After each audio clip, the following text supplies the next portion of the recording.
Allora, ritorniamo a noi, siamo sempre con l'assessore regionale all'agricoltura Giuseppe Pan e col presidente della CIE di Padova invece Roberto Betto. Assessore, abbiamo affrontato quindi la questione gestione, ungulati e quant'altro, esiste un provvedimento normativo, si sta facendo, il presidente ha detto i risultati ci sono, ovvio. Per tirare le fila ci vuole un po' di tempo, non è che si catturano in 448 queste bestioline. Su questo tema ringrazio comunque Roberto Betto, la CIA, ma anche tutte le associazioni agricole che hanno collaborato con noi, perché il gioco di squadra, come ricordava il Presidente, è importante, è fondamentale, perché da soli non si va da nessuna parte. Io fortunatamente ho degli interlocutori come Roberto Betto e altri cui posso naturalmente chiedere, anche loro che hanno il polso diretto degli agricoltori. Io ne incontro tanti, ma loro nel territorio, i loro associati ci danno anche lo stimolo anche a noi per legiferare, certo, e per portare avanti i provvedimenti. Tanto per una chiusa sul Parco Colli, proprio nell'ultima finanziaria noi abbiamo messo a disposizione del parco 200.000 euro per la gestione di questo problema all'interno. Abbiamo anche finanziato tutte queste naturalmente attività che sono previste appunto dal parco insieme ai Sele contro tutto quello che ci siamo detti, certo, fino adesso. E qual è il messaggio? Bisogna dare continuità, non è che adesso bei risultati di adesso ma domani ci fermiamo, no, diamo continuità ogni anno, ogni mese eccetera, perché con la continuità, con la presenza sul territorio dei selecontrollori, delle guardie volontarie della caccia, della polizia provinciale in cui sto facendo un coordinamento legislativo e spero che anche le province si accorgano di questo, in modo di fare un corpo di polizia regionale ambientale che possa essere utilizzato per le emergenze di questo tipo. Io penso che su questa direzione noi dobbiamo dare, per dare le risposte non solo ai cinghiali da una parte, ma anche, e ricordo, tutta la fauna selvatica che abbiamo, che sta creando grandi danni. Ad esempio, un altro problema grosso che abbiamo noi sono i cormorani sulle valli di pesca o nei fiumi, che tanti non lo sanno, stanno depredando praticamente tutti i fiumi del nostro pesce.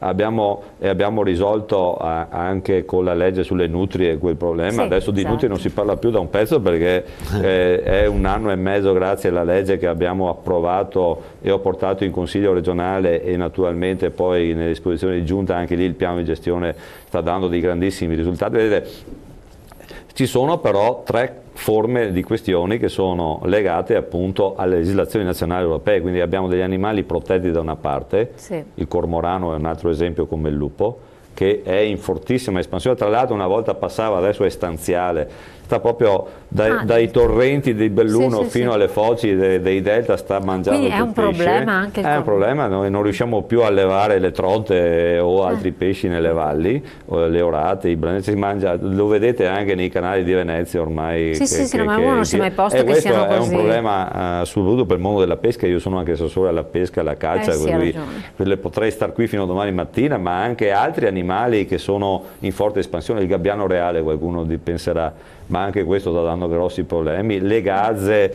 le cornacchie, i colombi. Cioè, abbiamo anche sui colombi, ad esempio, che falcidiano la semine dei nostri agricoltori ogni primavera, estate o autunno, inverno, quando adesso si va a seminare i frumenti. Cioè, ci sono stormi di colombi che depredano campi appena seminanti, e anche qui la gestione di questo animale, che è considerato protetto, deve cambiare. Cioè, ma noi su voi ci state ragionando? Ci stiamo veramente portando avanti. Io spero che anche le associazioni ambientaliste, anche coloro che si occupano di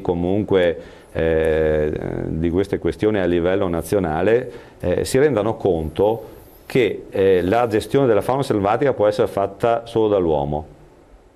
Perché mancando praticamente le catene alimentari, noi dobbiamo gestire i problemi in queste maniere, come i cinghiali, come le nutrie, come quei piani che noi abbiamo messo in attività. Altrimenti ci sarà una deregulation cui stiamo già vedendo e pagando le conseguenze. Per quanto riguarda gli indennizzi che mi diceva il Presidente, esatto, sì, noi abbiamo messo a disposizione del bilancio regionale 850.000 euro per gli indennizzi sulla fauna selvatica. Ma cosa succede spesso? Fauna selvatica in generale? In generale, i danni della fauna. Succede spesso che magari gli agricoltori non facciano neanche la domanda. Io sto portando avanti, ad esempio, le deroghe all'estorno, alla caccia allo storno, gli amici cacciatori lo sanno benissimo che stanno ascoltando, sì, La Liguria, ad esempio, ha potuto avere questa deroga perché dall'ISPRA, che è l'ente che gestisce appunto queste cose.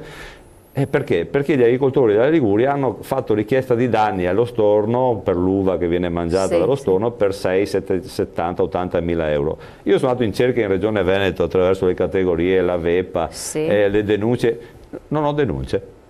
Presidente, e questo è un problema che io, infatti, una delle cose che dico sempre, è un appello che faccio agli agricoltori.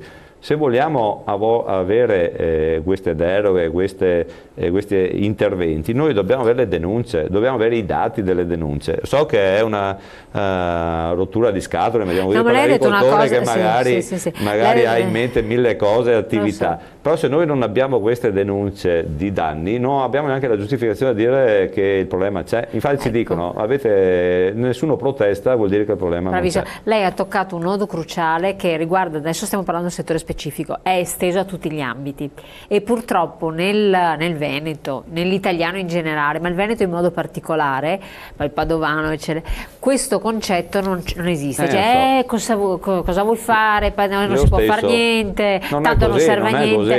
Allora Presidente, lei la parola, arriva a dire questo concetto qua, perché è importante, se le persone si mettessero in testa che se denunci qualsivoglia cosa che non va bene o avere un risarcimento, è un dato testuale con cui poi le istituzioni, se ci vogliono mettere la buona volontà, possono fare qualcosa. Se la denuncia non viene fatta è come se nulla fosse successo. A lei la parola. Sono d'accordo con le affermazioni che ci dà anche l'assessore e l'osservazione che fa lei.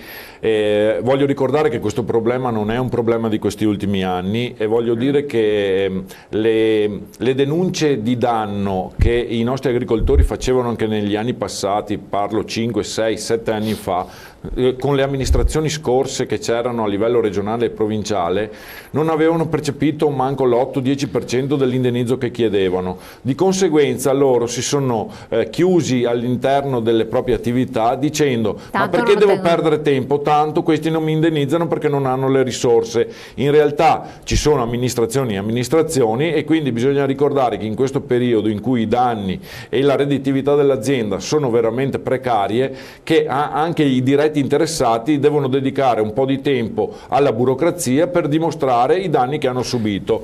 Poi c'è stata la crisi dei condifesa, che anche questi collaboravano per dei consorzi di difesa che non era solo per la grandine, ma erano anche per i danni da animali e da calamità naturali. Questi negli ultimi anni hanno perso un po' di appeal. Probabilmente anche questo tipo di forme di rete aggregative, di associati, che ricordo che a livello Veneto sono numeri intorno ai 25.000 aziende agricole associate, non hanno più avuto la credibilità, cioè il consorzio non ha più dato risposte agli agricoltori che si iscrivevano all'associazione. Conseguentemente si sono portati a avere una immagine un po' negativa di questo tipo di indennizi. Probabilmente oggi è giunto il momento che anche la gente si dia una scantata, si muova dalla propria azienda, e quando subiscono determinati danni o si assicurano prima, in modo tale che i tecnici escono a controllare quali possono essere i danni per determinare la quantità di indennizzo da percepire. Però sicuramente non è un problema delle associazioni di categoria. Noi siamo a disposizione per far squadra, abbiamo gli strumenti, abbiamo le opportunità, le dobbiamo utilizzare. Solo per darvi il dato dei danni da lupo che noi abbiamo indennizzato, adesso indennizziamo ogni 6 mesi noi tutte le predazioni che sono certificate poi dall'uscita dei veterinari, eccetera. Noi le abbiamo indennizzate con totale 40.000 euro l'anno scorso, ad esempio. Cioè noi paghiamo perché c'è la denuncia e di conseguenza c'è l'indennizzo che è fissato, eccetera. Poi abbiamo tutto il resto degli indennizi che devono essere comunque denunciati dall'agricoltore, come lo fa l'allevatore anche l'agricoltore. È chiaro che magari uno gli passa la torma di cinghiali nel campo e corre per naturalmente sistemare le sue cose, magari poi si dimentica, però pure, come diceva il Presidente, c'è troppa burocrazia, forse. Però ci sono le associazioni di categoria che possono. Questa amministrazione è cambiata a livello regionale. Noi abbiamo messo le risorse, abbiamo bisogno dei dati degli agricoltori, abbiamo bisogno delle denunce per anche non solo indennizzare, ma soprattutto per cambiare le normative nazionali che hanno bisogno di questi dati di denuncia. Questo è il messaggio. non è solo che paghiamo il danno diretto dell'uva mangiata del cinghiale, ma abbiamo bisogno della raccolta dati per giustificare le presenze e quindi anche cambiare le legislazioni nazionali di protezione. Assolutamente, è stato accennato forse dal Presidente della Grandine che è stato un altro problema che periodicamente devasta vari territori. Lì qual è la situazione? E soprattutto, mutuo una domanda che c'era stata fatta tempo addietro, esistono forme assicurative controllate in qualche modo anche dalla Regione che possono dare maggiori garanzie per questi eventi o no? Oppure anche per altri? Gli eventi meteorici in genere, quindi gelate, grandinate, alluvioni. L'alluvione è un'altra cosa, l'alluvione magari poi la vediamola, però sì. Questi eventi devono essere assicurati dall'agricoltore in forma privata, cioè l'allevatore o l'agricoltore si assicura con quello che ha detto il sistema di difesa codifesa, che era questo sistema sì. Che, come diceva il Presidente, sta dando pochi risultati. Perché sta dando pochi risultati? Adesso io non vorrei fare politica perché siamo anche un momento che non posso dire le cose, ma questo sistema che una volta era a livello regionale, però diciamoci la verità, è stato centralizzato a livello ministeriale all'Agea, giusto? Esattamente. Ecco. Cosa significa? Cosa è il risultato di questa cosa? Che abbiamo aumentato la burocrazia.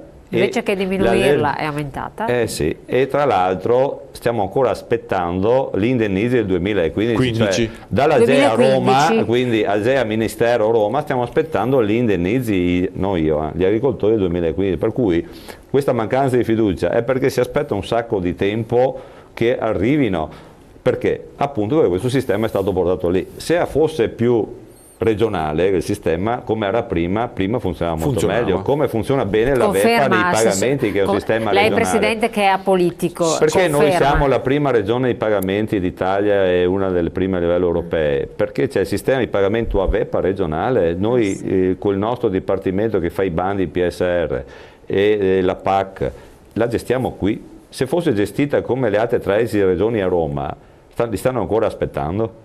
Io avrei gli agricoltori sotto casa al mattino che mi aspettano. Sì, infatti non sarebbe qui. Cosa dice Presidente? Come figura invece? Dico che le affermazioni dell'assessore sono concretamente vere, sostanzialmente, e probabilmente però sta anche a noi dimostrare la voglia di innovarsi e di crescere. I consorzi di difesa, un paio erano consorzi, altre erano associazioni mutualistiche a livello veneto, però se oggi non troviamo quella PIL di creare un'unica fonte primaria in cui anche la Regione possa colloquiare direttamente anziché passare per Agea, il problema di fondo è che l'Agea nazionale ci sono stanze su stanze, ma alla fine non operano negli interessi del nostro territorio e noi dobbiamo superare questo scoglio invalicabile e dire ci sono delle priorità. A livello veneto dobbiamo lavorare sulla forma assicurativa di garanzia al reddito ai nostri imprenditori, perfetto. Innanzitutto cerchiamo magari di trovare una forma di unione di tutti i consorzi in modo tale da fare massa critica quando ci si va a proporre, ma la forza del nostro governo nazionale è sempre quella di dividerci, di tenerci divisi e quindi deboli. Se noi non superiamo questo sistema innovativo, che io vedo nelle giovani generazioni, la voglia di fare squadra, di fare rete, di stare insieme per un obiettivo comune da condividere, è la prossima tappa della nostra evoluzione innovativa. Noi che siamo più grandicelli e ci mettiamo davanti dobbiamo captare questi messaggi e operare nel fronte di risolvere questo tipo di problematica. La fusione anche dei consorzi e crearne uno forte a livello veneto è una strategia vincente, perché quando si andrà anche ad Agea a dire no, o se assieme alla Regione addirittura diciamo la portiamo a casa, non so sotto quale forma, ma probabilmente le forme le troviamo con lettere o con un modo strategico e vincente, ma noi facciamo massa critica. È questa l'arma vincente per combattere oggi i problemi di questa sussidiarietà che è poco riconosciuta. Assolutamente, torniamo su questi temi, affrontiamo anche alcuni bilanci da fare visto il momento, quindi vitivinicolo, olivicoltura e poi a seguito anche della siccità. Accenniamo il discorso alluvioni, incrociando le dita, pubblicità pochi secondi.